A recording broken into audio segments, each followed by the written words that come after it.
Breaking news आहे। मनपासाठी संजय राऊत शरद पवारांमध्ये चर्चा सुरू आहे। राऊतांचा शरद पवारांना शिंदे सेना ठाकरे सेना मनसेसोबत येण्याचा प्रस्ताव आहे अशी माहिती सूत्रांनी दिली। शरद पवारांनी काँग्रेसशी आघाडीसाठी चर्चा करावी, आम्हाला सन्मानजनक जागा दिल्या जाव्या असं शरद पवारांनी सांगितल्याची माहिती। अपडेट्स घेऊयात आमच्या प्रतिनिधी रुपाली बडवे यांच्याकडून। रुपाली, संजय राऊत शरद पवारांच्या भेटीला गेलेत, कुठल्या ठिकाणांसाठी दोघांमध्ये चर्चा होणार आहे?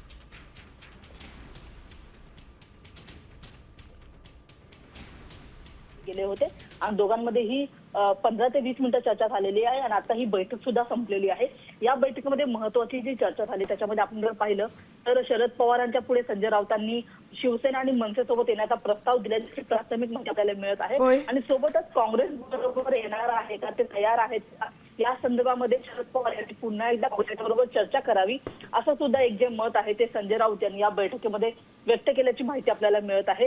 आपण पाहत आहोत की शरद पवार आणि संजय राऊत यांच्यामध्ये जी चर्चा झाली त्याच्यामध्ये मनसेसोबत शिवसेना किती जागा लढणार आहे हे आधी ठरवून घ्या आणि आम्हाला ज्या जागा हव्यात त्या आम्हाला सन्मानपूर्वक देण्यात याव्यात अशा पद्धतीची जी एकंदरीत लवकरच आता जागा वाटपाचं सूत्र निश्चित होईल आणि अपडेट्स आपल्या पुढे येतील। धन्यवाद रुपाली संपूर्ण माहितीसाठी।